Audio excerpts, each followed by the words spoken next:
Another year, another Super Bowl preview show here in the Football Lounge. This always springs up on me every time. I can't believe we're talking about a football We game made that's it. going to be the final football game to discuss for quite a long time. But I am really excited, Mark, and I'm sure you are too, that we are bringing back an absolute legend in Las Vegas. The Wildcats back, baby. Chip Kelly, Raiders OC. Yeah. Let's go. Let's Yeah. go. What was his whole thing where he was making the Eagles players basically diet and like be like you have to run 30 plays in 3 minutes or whatever it is. Like it's It's got to good be cop, bad insane. cop, dude. Pete Carroll's in Yeah. there being like the good rah-rah guy, and then he's got Chip Kelly being the Yeah. the hard ass on the practice field. It's funny because the Pete Carroll hiring, it's still like, oh my God, Pete Carroll's the head coach of the Raiders. That's wild. But I think what this really does signify is that the Raiders are looking for that. Hey, maybe Chip Kelly could take over for Pete if we needed to. You know what I mean? Kind of a situation If it works like out. Tom Brady had in Tampa with Bruce Arians going to Todd Bowles. Opposite though, you go from offense to defense, defense to offense in this situation. And if you're Chip Kelly, this is exactly what you want, right? You get a commitment of Pete Carroll's kind of your shield. You get to get a little crazy, get a little funky. There's no expectations year one, so go out there and put together a wild offense. You're familiar with being out there on the West Coast and everything like that. Yeah. So it's not, yeah.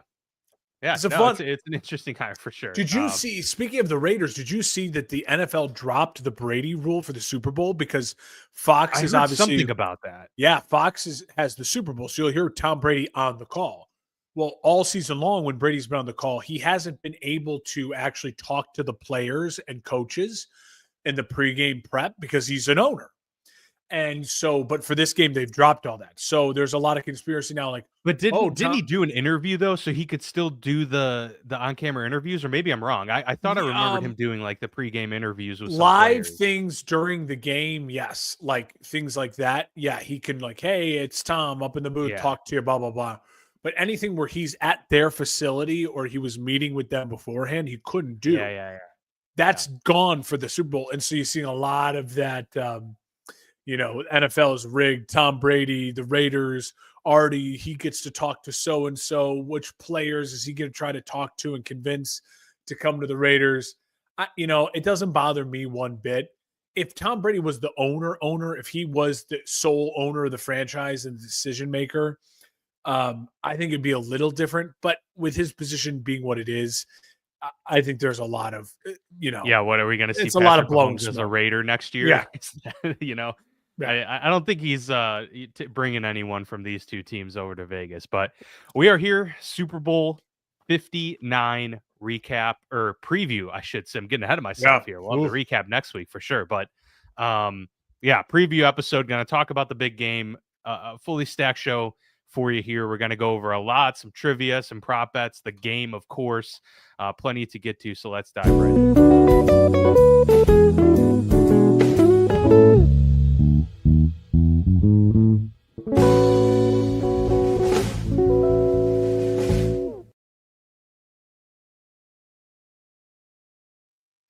All right, we are live. We are ready to go. Super Bowl 59. Already about to get into 60 Super Bowls. That's pretty crazy. I'm sure that's going to be a big topic of discussion next year. But just before we even get into the game, Mark, I've been pretty vocal about it since the last few weeks of the regular season. My pick for the Super Bowl was Eagles-Chiefs. I'm not surprised at this matchup. What are your thoughts on how we ended up here? It seems like the two best teams in the league, ended up playing the final week. Yeah, I still think if you would have talked to me 3-4 weeks ago, I would have thought that the Lions were a better team than the Eagles, but the Eagles were very, very close. I think what stands out to me about why I agree with you now when the dust is settled, the Eagles are the best team in the NFC, goes to the fact of their incredible health through the year and their incredible offensive and defensive line. The Lions may be number one offensive line in football. The Eagles are the only team that can compete with them for that top spot.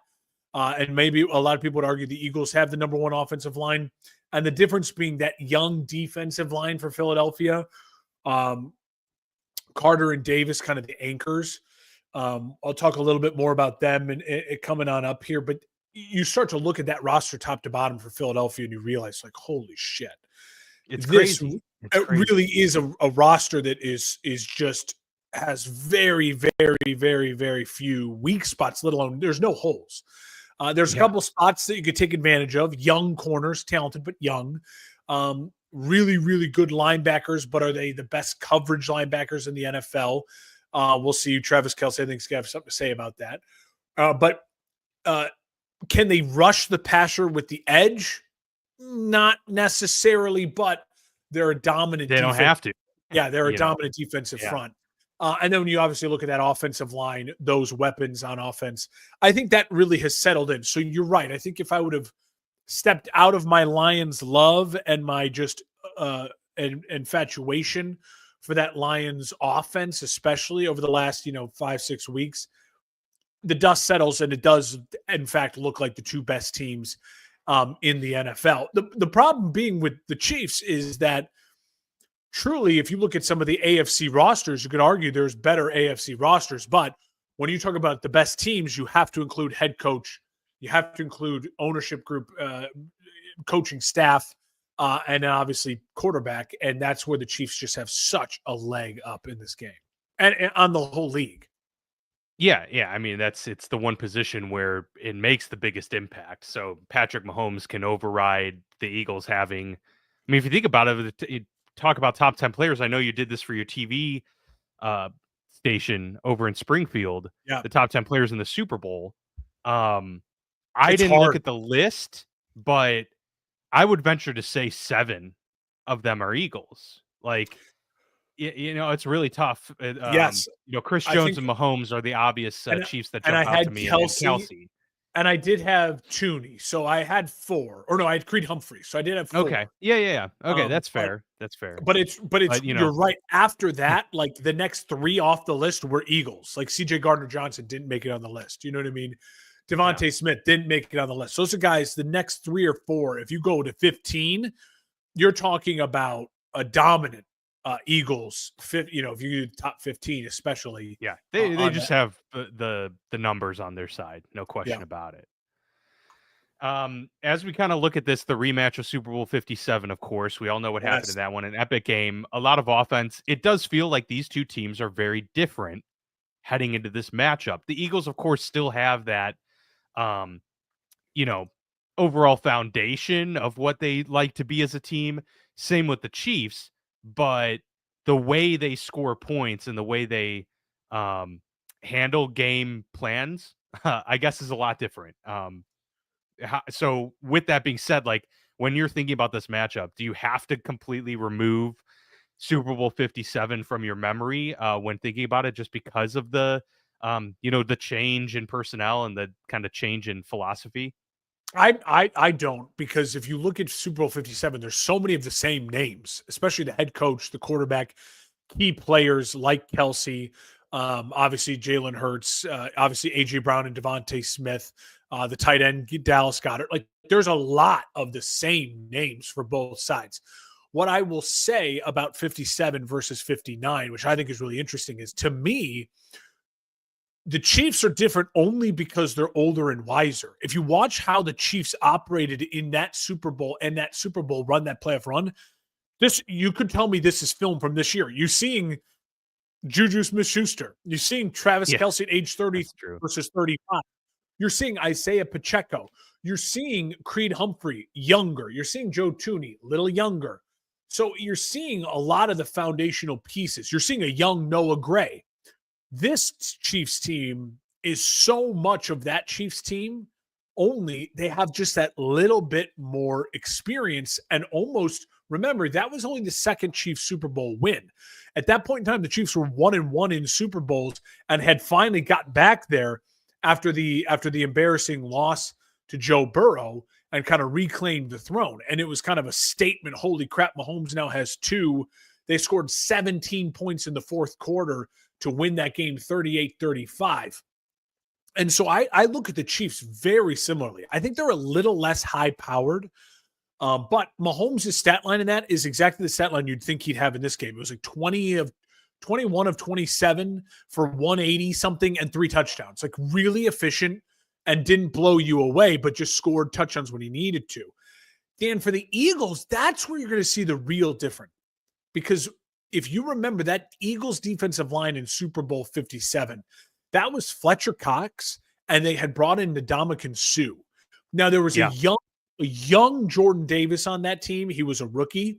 But now you replace those 2 old guys at the very end of their careers with 2 studs in their prime in Davis and Carter anchoring, plus the revamped linebacker core, plus Vic Fangio is a defensive coordinator who's obviously an experienced defense coordinator. There's a great stat out there. I think Vic Fangio is like 0-8 against Patrick Mahomes in his last like 8. But if you look at it, a lot of it's like, well, rebuilding Miami, really bad Denver. You know, he didn't have personnel that he has when he had great defenses in Chicago and great defenses elsewhere earlier in his career. So I think the defensive line for Philly is something that's really to keep an eye on. Dan, in Super Bowl 57, the Eagles did not sack Patrick Mahomes. They're going to have to sack Patrick Mahomes in Super Bowl 59 to be a victor, and they have more of the personnel to do it. So those are some of the things that stand out. The other thing would be Jalen Hurts' play. Remember, in Super Bowl 57, Jalen Hurts outplayed Mahomes. He had the horrible fumble that led to the kind of the turning of the tide moment, and let the Chiefs back in that game early to keep them hanging around to eventually go up and win the game in the fourth quarter. But Jalen Hurts in that game, Dan, he threw the ball 38 times. And he was their leading rusher, 17 carries, 70-something yards, and 3 touchdown runs. Yeah, I mean, he was in contention for being the game MVP despite losing. And he was in contention for the league MVP. Besides, he got injured those last 2 games, and like similar to this year, kind of fizzled out late in the year, but then was really healthy for the playoff run. So what is so different about that is, Dan, 38 pass attempts in the Super Bowl. And his running backs, which were Boston Scott, Kenneth Gainwell, and Gainwell's still on the team. And then what's his name? Miles Sanders. Going to Canada. They had 17 carries for like 40-something yards. So obviously Philadelphia is a completely different style of offense. Jalen Hurts in the 3 playoff wins has thrown for 21 times, 20 times, and then 28 times. So Jalen Hurts is not throwing 38 times unless something drastic happens in a negative way for Philadelphia. And if that happens, they're not winning the game anyway. So if you're Philly, you can look back at 57 and gain some knowledge. But I think you should feel confident that your young guy can play in the game. You should feel confident your coach has coached in the game. You should feel confident you have a lot of the same names who have the kind of that experience, so they're not overwhelmed by the moment, because the Chiefs are certainly not going to be overwhelmed by the moment. But stylistically as an offense, they're a completely different team as far as the commitment to Saquon running the ball as opposed to the commitment of Jalen Hurts being the entire offense. Yeah, no, Saquon has completely taken over as the guy where this offense runs through him, literally. And look, I think that can give, the Kansas City Chiefs fits. They haven't faced an incredible rushing group quite like this all season long. So if there is some hope, because I know, the Vegas is going to be on the Chiefs. Most people are going to be on the Chiefs to win this game. They're favored still. They played the Ravens week 1. You could argue, okay, but that was week 1, Derrick Henry, week 1, Ravens. Week 1 in general it's hard to, really take much into account there. The rest of their slate, was a banged up 49ers team without, I believe they were without McCaffrey at that point. Still. Yeah. That was week 6. I don't think they had McCaffrey back yet. I don't think so. I could be wrong. But other than that, I mean, we know the divisional games don't pose too much of a rushing threat. The Chargers have had, their moments. They handled Joe Mixon, you know what I mean? And they did a nice job on Cook, but you're right. They're not Saquon. And the difference that is, yes, like Cook is used and effective in a much different way. Yeah. And Stroud doesn't pose the type of threat even now. I would argue that Jalen does because of the weapons that they have at his disposal. Um, so it'll just be interesting to see. Like, obviously, if you're the Chiefs, that is priority numero uno, is completely taking Saquon out of the Oh, yeah. equation. Um, if he gets 15, 20 carries for 85, 90 yards, you will take that all day. As long as they aren't a part of consistent 12 play, 8-minute drives Yeah. that are completely, keeping Mahomes off the field. But um, it's an interesting matchup for sure, because I do think that Philly has that capability to win on the ground, and he's a guy that can, also rip off a Yeah. 60-yard run. Um, the Bills, who have kind of been the top rival, are built a little bit differently, right? And so they're the only team to realistically have beat the Chiefs this year. Of course, the Broncos don't really count at the end of the season. Um, so, you know, Josh Allen, not much of a run game at that point. They won in a relative shootout. Yeah. The Eagles can win this game 21-17. Um, if they're able to control the ball the entire game. It's just, how do you pick that to happen against Mahomes? That's the hard part. I struggle to see the Eagles winning a 21-17 game because the Do you? Chiefs the Chiefs this year are 12-0 in one score games, and Yeah. in games that went more than one score, they're 5-2. So listen, they can beat you by blowing you out. They can beat you. They will beat you in a one score game. So I think if Philadelphia is going to win this game, they need to be able to switch into another gear in the fourth quarter. And one of those Saquon runs busts, they're already up, let's say 3. And then one of that Saquon run busts for 70 yards for a touchdown. Holy crap. There's only 6 minutes left now. And now they're down by 10. And then that Philly defense is able to, force a punt after, 3 plays or whatever, and then all of a sudden you get into panic mode, and maybe you can add on a field goal. Chiefs get a touchdown, so maybe that's how they win a one-score game. But it's more that they built themselves up to a lead that in the fourth quarter is a double-digit lead. It's more than a one-score game. I don't see Philadelphia winning a one-score game because Patrick Mahomes does not lose one-score games. He especially doesn't lose one-score games at this point of his career, and especially the biggest moments. I also think if we're in a one-score game and you're talking about the pressure and making the best decisions, I 100% trust Andy Reid and Patrick Mahomes and Travis Kelce in that situation. Yeah. And listen, when we talk about the Chiefs, remember the only Super Bowl they lost, and then the only AFC title game that they lost, let's exclude the first one with Brady, where the Patriots beat the Chiefs, because it was Patrick Mahomes' first year as a starter. They played well in that game. That offsides call killed them, and the Patriots stole a victory at Arrowhead. The next 2 losses he's had in the playoffs are to Tom Brady in a Super Bowl where he did not have a starting offensive tackle. So they were back to their third strings on both sides, and you saw it was overwhelming, and he lost in a blowout. And the only other loss he had was to Joe Burrow, and that was, again, a second half in which he had an offensive line he couldn't trust, and he made mistakes. It was the one time we've seen Mahomes make some dumb throws, turn the ball over, not convert on third down, and he was off. Every other time, he's been money, he's been clutch, he's been phenomenal. And so he's got a history on his side in that way. So I think if the Eagles are winning this game, it's 9 or more points. We're talking more than a one-score game. I really do. I don't see them winning a one-score game because I just don't see the Chiefs losing a one-score game. Yeah, but I mean, I could just add to that. I also don't see the Chiefs losing a multi-score game because they're so good that. Well, and that's why I think the margin for victory out is. But I think that's tough. The margin of victory for the Eagles is much. It's a thinner. You're going to have to thread the needle a little bit more. Yeah, I really believe that. I mean, you're not wrong. You're not wrong. And look, I'll just throw it out there. I don't think there's any surprises here. I'm going to pick the Chiefs to win. I think they're going to win this game. It's more about trying to play devil's advocate and find the way for Philly. I do Yeah, agree. I agree with you. Like I do think that they're gonna have to, have pressure applied.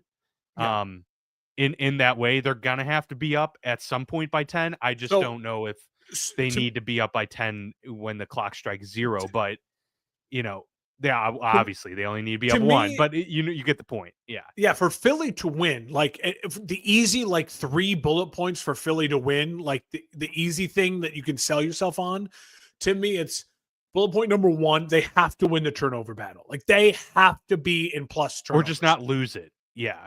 You have you Like if it's 0-0, do you think it's okay? Or do they have to have I think they again, if have I'm to trying to have one? convince myself that I'm again I'm leaning and picking the Chiefs. So if I'm Yeah. convincing myself the Eagles win this game, 3 things to me to look for would be they won the turnover battle. Okay. I think the other thing to look for would be that Jalen Hurts completed almost 70% of his passes and threw less than 25 of them. If he's 19 of 23 for 200 yards and 2 touchdowns, that's an amazing thing if you're a Philadelphia Eagles fan. If on top of it, Saquon Barkley goes for over 100 yards and has at least 1 touchdown score.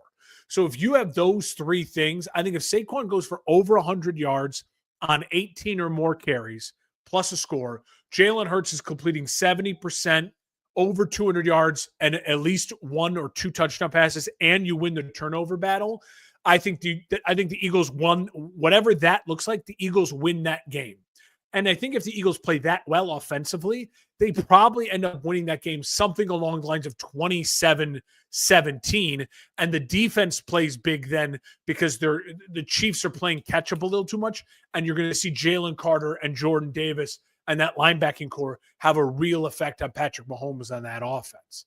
So I think to me, that's the only way I can see myself saying that's an Eagles victory. I don't think I see an Eagles victory 33-13. I don't see that because I think the Chiefs are just too good. I don't think I see a Chiefs victory 33-13. The Eagles have way too much talent to lay that much of an egg, and they have too much experience in this game to lay that much of an egg.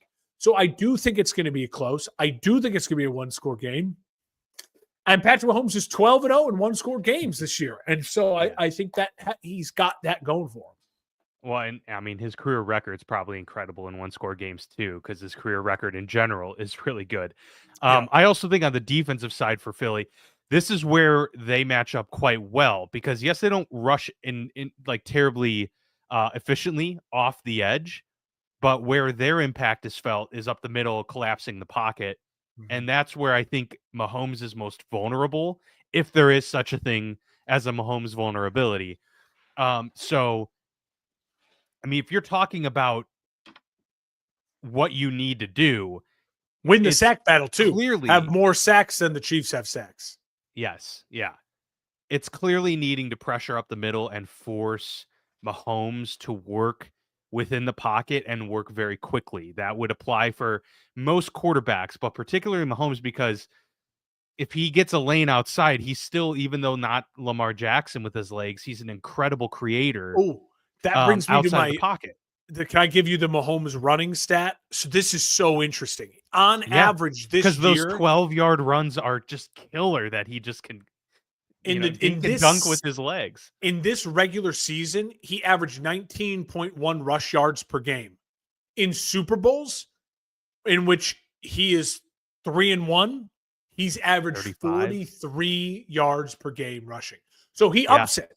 And he says he knows because he knows in the regular season, let me throw it to Noah Gray for a 4-yard gain. That's better than me running it for a 10-yard gain. Because what if I tweak something? But in the Super Bowl and in the playoffs, like we saw against Mahomes and the Bills, All bets are off.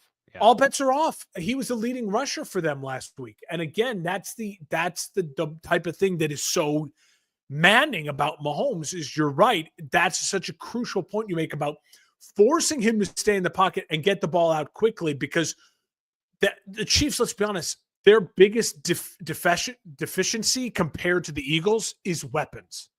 Like that, the Eagles' weapons are A's. The Chiefs' weapons are Kelsey and a lot of guys. Yeah. I mean, like, look, watch this come back to bite me. But if he's getting the ball out quick, it's largely the one guy that you can rely on to get open quickly and read the defense well is Travis Kelsey, right? So if you're the defense, it's about getting pressure quick through the middle, forcing quick throws, and bracketing Kelsey, doubling Yep. Kelsey. If Juju Smith-Schuster or Justin Watson beats me this game, I'd tip take of the it. cap. Tip of Yep. the cap. Like those are the guys that if you're Philly, you need to force them to make the routine plays consistently. And to further that, the one guy that can really hurt you with his legs is, of course, Xavier Worthy. But if you're getting the ball out quick, Worthy, and I'm sure he'll get better. Like he's a good Yeah. young player. The one knock on him is he's not a great route runner yet or a Yeah. separator, You got to quick enough scheme off him the ball, open. right? Yeah, you got to So scheme him yeah, open. so they might get some screens early, kind of test the Philly defense there. But I think if they stay the course, Yeah. if Philly does, that'll give them the best chance to win. So So another key it'll be matchup interesting. I think Oh, that hold is on, good. we got Marco here with Hope Taylor proposes to Travis. Hey, there's got to be a prop bet somewhere for that because I hope she does too. I want girl power. I me do too. want That'd be Taylor. great. I do want Taylor to do the proposing. Men out there, we deserve to be proposed to as well. I Absolutely, think dude. Man, dude, right off into the sunset. No, he'd actually. I think if they win, I bet Kelsey, from what I've heard recently, and he's given some him and Andy interviews in Reid. press row, he wants to come back. Yeah, they So both. Why not? I I mean, mean, why not? yeah, ride it Everything's out. so Yeah, easy. Everything's so easy right now. I'll say this, Dan. One of the other key matchups to me that we haven't talked about yet is this incredible Eagles offensive line.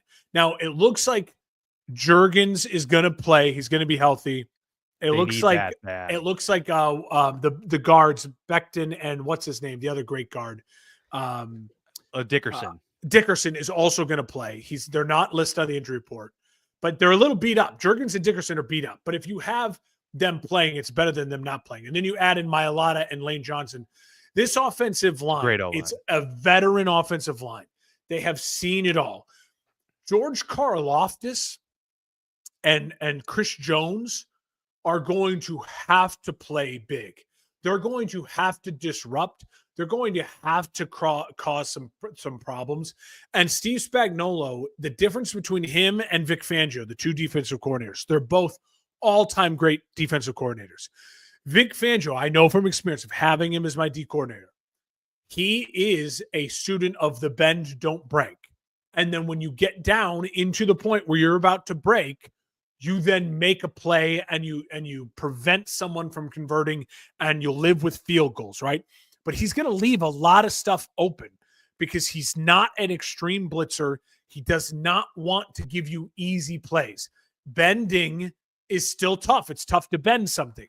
He is the king of making sure it's not breaking and nothing is ever easy, which against the Chiefs is a really interesting concept because the Chiefs are the kings of we will just keep taking whatever you give us and we will find whatever you're giving us. So That's I would what the expect Patriots did. Exactly. I would expect one of the Chiefs players, whether it be Noah Gray, whether it be Worthy, whether it be maybe someone you're not thinking of right now, Hopkins, maybe it's Juju, or maybe it's Hollywood Brown. One of them is going to have a 9-catch, 90-yard day. And it's going to be because they're the person that Fangio is letting open, right? Yeah. So I'm going to predict that right now, okay, on that side. Now, on the opposite side, with less talent than Fangio has, Steve Spagnuolo, he's the king of, at some point in time during the game, I'm going to throw something at you you've never seen before. Now, if you handle it, you're going to get a big play. But if you don't handle it, and it's a 50-50 chance, we're going to wreck you. And then we're going to psychologically wreck you as well. And so I think that that the defensive coordinator matchup is going to be really interesting. Don't be shocked, Eagles fans, if the Chiefs are moving the ball consistently and it's one random dude. If it's Noah Gray and you're like, fucking Noah Gray, what? Just cover Noah Gray. Fangio does that on purpose. He's going to let someone have something because, again, it's about not breaking. And on the flip side, if you are a Chiefs fan, be prepared for when that moment comes and Spags has something. It'll work. If it doesn't work, you live and die by that with Spags. It worked against the Bills. It's worked, in big moments against the Texans in this playoff run, in big moments in Super Bowls past. So you live and die with those type of things. Just another thing for our viewers to keep an eye on as you're watching the game. The philosophies are different. Spags is going to throw some pressure, and you're going to have to if you're Kansas City, because the Eagles have two giant advantages. 1 through 5 on the offensive line. Even though the Chiefs are a good offensive line, the Eagles are a great offensive line. And the Eagles have two absolute stud wide receivers. I could argue 2 top 15 wide receivers, plus a above average tight end, and then the best running back in the game, compared to what the Chiefs have, which are a bunch of dudes at wide receiver, all kind of unique in their own way. Maybe the greatest tight end of all time, but he's past his prime. And then 2 running backs who neither of them right now are explosive. Kareem Hunt looks still better than Pacheco. Pacheco just has not come back from that injury well at all. Yeah, and I they still brought him expect back probably too Pacheco soon. to get the load. So it is when you're talking about firepower, it's not close. I mean, it's just not close. The Eagles have so much more and a better offensive line. Yeah, but and that's the thing is they did as well 2 years ago. And that's why it was such a good game. So I expect this to be a good, relatively close game once again. But I agree with you. You can't, you can't go in and just expect to win with your dudes, because the Chiefs have gone up against better players all season, and The they have Niners. for the last couple of years. Yeah. Really, in terms of their roster makeup, but they have Mahomes, and that's all that matters. Real quick, because we did talk about Spags on the defensive side. For them, obviously they have to stop Saquon. That's like, the primary goal. Offensively, what is mandatory for the Chiefs to come away victorious offensively against this Philly front? I think what's mandatory for the Chiefs is you have to, if you're Patrick Mahomes, you've got to be able to stay upright. You cannot take sacks, okay? Because with the pressure of this game and those 2 studs up front, 3rd and longs are going to be really, really, really tough. They're going to be really tough. And so I think that's number 1. Offensively, I also think they've got to find a way for Hunt and Pacheco, one of those 2, to have an impact on the game. And when I say an impact on the game, I mean, I don't need them to dominate the game, but I do think you're going to need one of those 2 guys to have multiple first down runs on a 3rd and 6 or a 2nd and 7, to where it's like, oh, fuck, that was an easy one. Shit, we let them have that. Okay, regroup. Take the ball out of Patrick's hands 2 or 3 times. That's all I need is 2 or 3 first down runs that are like, oh, okay, shit. Hunt popped one there for 15. Pacheco muscled one for 7, and they got a first down that was too easy for them to get, as opposed to making them work hard, making them go into 3rd downs. I think those are 2 crucial things. And then I truly believe that Kelsey has to be heavily involved. Kelsey has to be making plays and moving the chains. And I do think what's best for the Chiefs are long scoring drives. You do not want, the longer that the Eagles have the ball, the more runs they're going to give to Saquon. The more runs they're going to give to Saquon, the more chances he has to bust one out. The Eagles want to keep Patrick Mahomes off the field. Patrick Mahomes, you got to keep Saquon Barkley off the field. So Kelsey is crucial in those 9-play, 60-yard field goal drives that, consistently happen. That helps the Chiefs a ton. And I think at that point, if you're doing just those things, which are manageable things, Mahomes will hit one over-the-top big throw. Mahomes will scramble for one big scramble or 1 or 2 big scrambles. It's a 1-score game. Mm-hmm. And then as long as the ball's in his hand last, the game is over and the Chiefs have won 3 straight Super Bowls. I think along the lines of what you talked about, I think the short game is going to have to be really impactful in key moments. And so an extension of the run game, a screen, a wide receiver screen, some sort of really like shallow cross.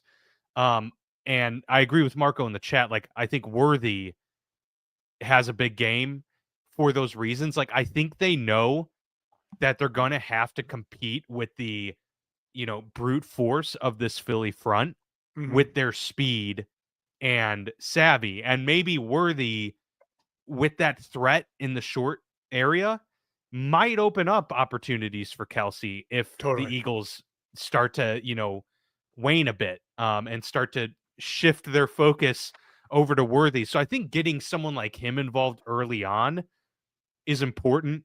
Um, and again, like you said, like one of those guys you're not thinking about is going to have a big game. I don't even know if DeAndre Hopkins needs to have 3 catches. He just has to. DeAndre Hopkins is going to have 1 3rd and 17 It's gonna catch, be crucial. and that's Or going to that be touchdown huge. grab. And It's maybe gonna be there's only, yeah, it'll be a fade, back shoulder touchdown grab.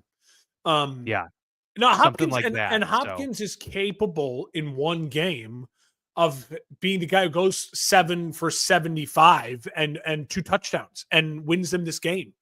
Um, conversely though, when you look at Philly's offense, to me, it's bad news if there's a surprise person getting yards.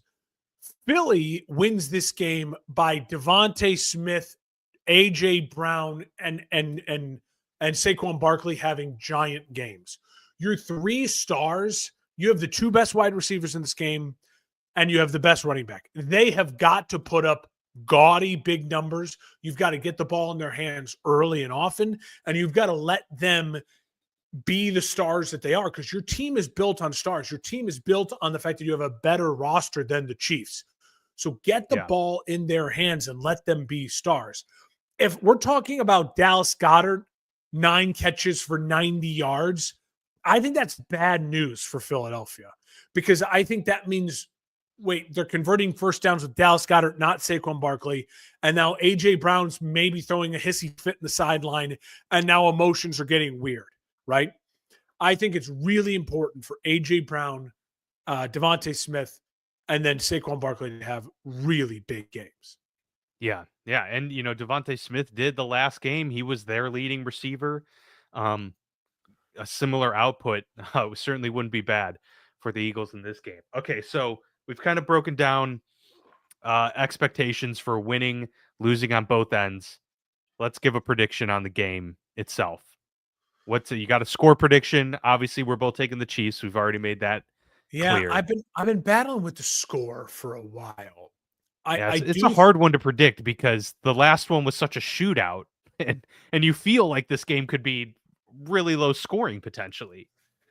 Yeah, I think it gets I think it's I think I would like the first half under. I don't know what the first half under is, but I think this is a game that it's at halftime 13-13, 14-13. Like, it's really like teams are feeling each other out. The defenses are shining.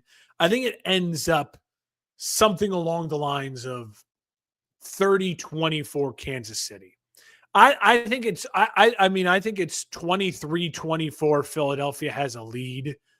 Um and Mahomes goes in a touchdown drive to win it. I will say, if you want to get weird with the score, I'll stick with something like 30-24.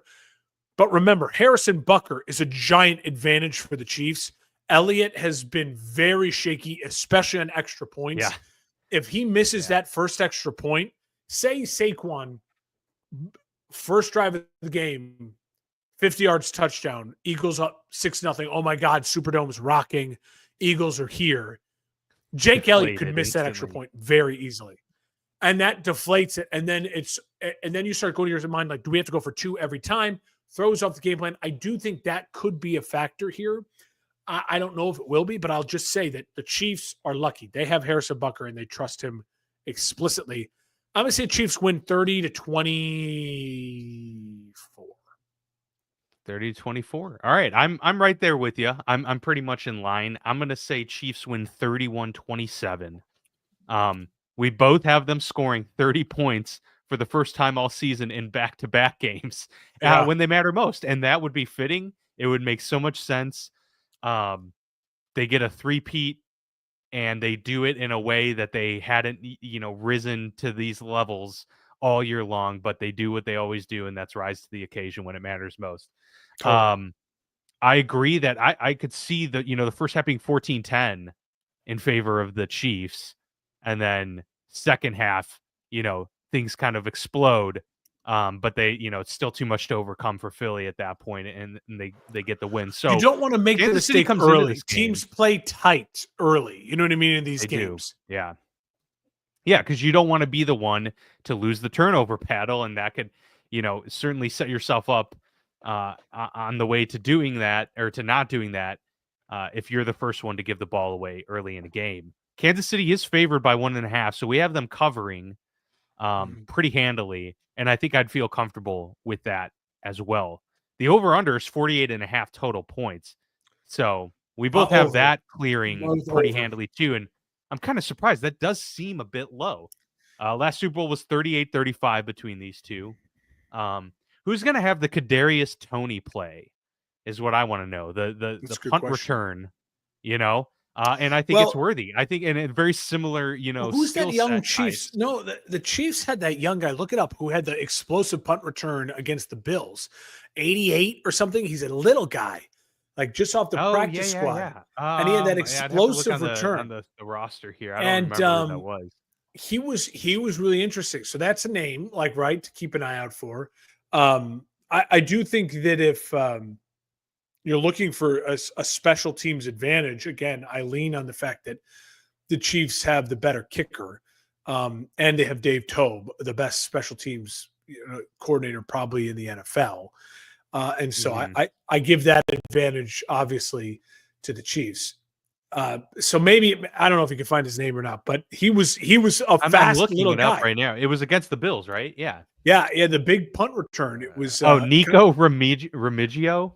Remigio. Yeah, Nico Remigio. yeah. How So about look it? out for that There you guy. go. So some guy, yeah, look out for that guy. That's Um, great.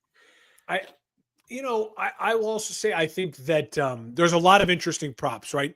I think Yeah. take a stab at things like randomly put $5 on one of the Chiefs wide receivers to just be like over 7 catches. Because again, one of them's going to do it. Like one of them is going to be the guy that Mahomes connects with. I don't know if it's going to be Brown or Worthy or Hopkins or Noah Gray, right? Yeah. One of them's going to do it. So have fun with that, and just pick one and run with it. I also think if you're an Eagles fan, again, I would encourage you to go all in on the overs for Brown, for Smith, for Saquon, because those are the guys you need to win this game, to have a big game. So parlay that with an Eagles win. You have some fun odds as you're watching the game as well. Yeah, some fun prop bets that I'm seeing is there's always like, who does the first this, the first that. The first to 20 rushing yards, they have Worthy on there plus 3,000. Well, that's That's fun. interesting. And That's that would kind of juicy. go in line with like that short game comment. Like if that actually pans out that way, a On that, couple if the Chiefs get the drop ball first and they do a weird an reverse end around. run, Yeah. end around. Oh, that's interesting. That's really But fun. that's the only way, because if they do, a jet sweep, that's a pass. And they could easily do that, and then that doesn't Yeah. count as a rush. So Mahomes, I Noah wonder what Gray first Mahomes. touchdown score, that that would be Now, legit. I would have some now fun with that one. he's a target in the red zone, and Yeah. again, as you said, I do believe Fangio's going to understand. We got to bracket Kelsey. Like I don't want Kelsey to be the one that beats me. It could be a big a day for Noah Gray. Jalen Hurts 300 plus passing yards is plus 710. That's a I pretty. wouldn't touch it. That's a lot, but I wouldn't also touch it. just don't see that happening. Right? Did he throw for over 300 yards? I know he threw for a ton. Yeah, in the last that game he did. Super Bowl. Yeah. Mhm. Okay, that made sense because he threw 38 passes. So yeah, you figure. I don't think. I think that's an easy under. I think that's one of those where I listen. I like rooting. So if you follow me on Twitter, a lot of my parlay plays for games like a playoff game. I like taking things like when the Bills played the Chiefs, Mahomes and Allen each over 200 yards passing, each over 2 touchdown passes, because then when you're just watching the game to watch the exciting game, every time You're each rooting quarterback for has the offense. ball, you're just rooting for scores or rooting for passes and scores. So you can usually parlay stuff like that. And, if you do 4 of them together, you can usually get plus 150, plus 200, depending on what you do. So I'll probably do something like that for this game as well. Probably Jalen Hurts, like plus 175 passing with a touchdown pass. Mahomes plus 225 passing with 2 touchdown passes, all parlayed together, something along those lines. Mahomes to score a touchdown, I think, is also really interesting. Again, in the red zone, he is Could a happen. person Yeah. who will just make a play. Mahomes has also thrown 5 interceptions in Super Bowls. So if you can get a Mahomes over 0.5 interception prop, it's possible, especially if you're picking the Eagles to win, parlay an Eagles win with a Mahomes throwing a pick. Those 2 things are very likely to happen. If the Eagles win, Mahomes probably threw a pick in the game. Yeah, no, that's very true. I've got some fun Super Bowl trivia as we get ready to close out the show. I want to toss it your way and see if you can guess some of this. No quarterback wearing number 1 has ever won the Super Bowl. Of course, Jalen Hurts wears number 1. There are 2 other quarterback numbers that have never been represented on the winning team in the Super Bowl. Now this is a really tough one. If you can guess the 2 numbers, obviously it's 19 and below, right? Like it's between 1 and 19. So my gut says 2. Okay, you are correct. That is 1. So Okay. we got number 1, number 2 have never won the Super Bowl. And then there's one more number. It's got to be random. I'm going to go like 11. Nope. 11 has 1. I'm not sure who wore number 11 when they won. I can't think, but it's not on there. Because Big Danny Ben's White 7. wore number 11, but he never won. Yeah, in Unitas LA too. 19. LA is 7. So what's the other one? The other one is number 6. No 6. quarterback wearing number 6 has ever won the Super Bowl. So interesting. Just a good. random. Caleb wears 18. All right, that's all that matters. Yeah. Interestingly, well, I guess it's every year, but the average price of a Super Bowl ticket, this takes into account, of course, the cheapest and the most expensive. So keep that in mind. Do you have any guesses, or maybe you know this for this year? Yeah. The average? No, I saw like the lowest to get like pairs of tickets was like $5,000. I mean, average is probably like 6, 7. The lowest tickets are 6,601 currently. The average price is 10,620. So wow. Can you guess how much a 30-second ad costs? In case that's like I think it's up to 8 million now, or 8 million. Yeah, we did that on the news. Fun fact for the folks out there: a 30-second ad in several local markets in the United States, and some higher markets too, like in the 20s and 30s, only runs you about less than $100. Yeah, so it's food consumed. We've done wings before. That's always talked about, beer, all that stuff.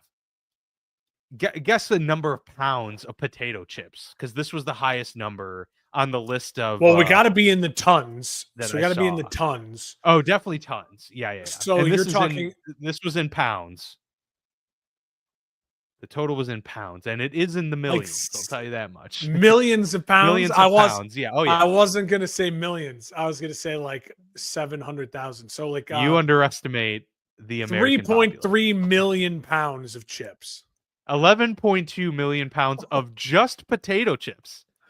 So can you guess how many pounds of tortilla chips are consumed? God bless America. It's all like 13 million tortilla 8.2 million pounds of tortilla chips.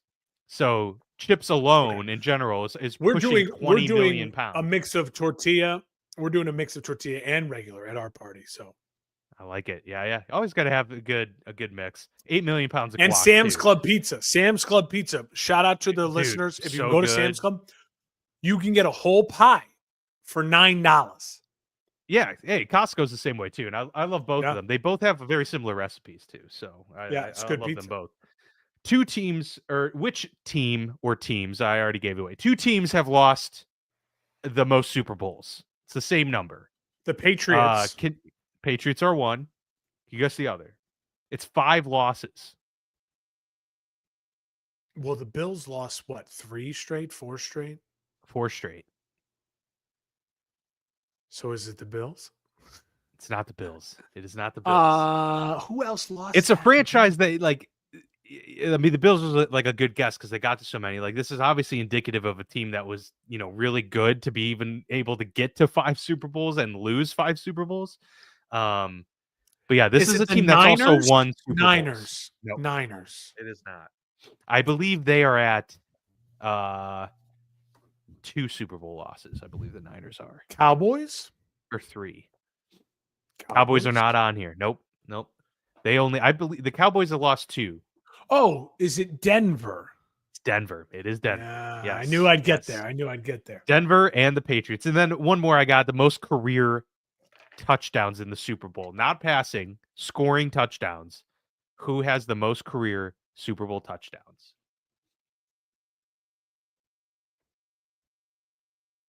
Gronk? No. And you'll kick yourself. It's not a it's not like oh really? Like is he active? Is it active? No. Jerry Rice. It's Jerry Rice. Yeah. Let's go. 8 touchdowns. 8 Super Bowl touchdowns for him. Fucking Jerry Rice, dude. Pretty incredible stuff. This is also the 3rd time that Philly and KC are meeting in a championship game. Of course, Super Bowl 57, but also the 1980 World Series between the Phillies and the Royals. So can I also add this? Did you see how the Packers fans legitimately should be bullshit? They had a 3-peat. The Packers won the final NFL championship game, yeah. And they won the next 2 games, That's true. which were the Super Bowls. They won 3 straight NFL championships. 2 of them just had to be named Super Bowl. One of them was called an NFL. But I'm sure if you look back to championships, the Bears probably won.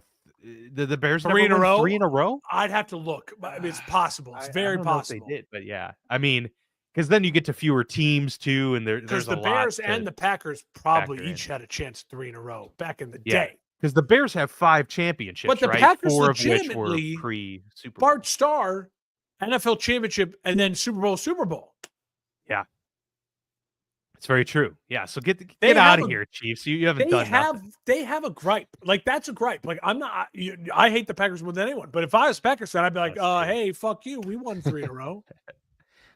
Well, the big game is Sunday, February 9th at 6:30 Eastern time at the Caesars Superdome in New Orleans. Their 11th time hosting President the big Trump game. Will be there. Did you see that? He'll be in attendance. I did not see ever that. sitting U.S. president will be at the game. That's surprising. Interesting. Security will be heightened. I will say this. I would imagine so. I will say this. I think this. I'm ready for the scenes in New Orleans. The last time New Orleans hosted the game, obviously the lights went out. I think that it's going to be an electric atmosphere and crowd. Absolutely. No, very much looking forward to it. We both have the Chiefs winning this one. Put your predictions in the chat. Let us know what you think, and we'll be sure to check those out and respond. You can find us on YouTube, of course, where you're watching this. You can find us on X and Instagram, Facebook at FB Lounge Pod. We are part of the For Frequency Sake podcast network. You can check out the other shows. We got a lot of content this week, Super Bowl stuff coming there on the For Frequency Sake podcast network at forfantasysakeqc.com. But this has been Mark and Dan on the Football Lounge. We're signing off for the final time of the official 2024-2025 NFL season. We'll see you next week with a full Super Bowl recap.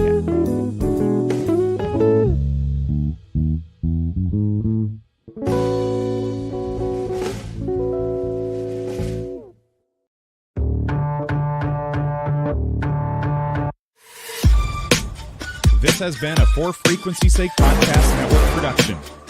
For more great content, subscribe to For Frequency Sake on YouTube, Facebook, and Twitter.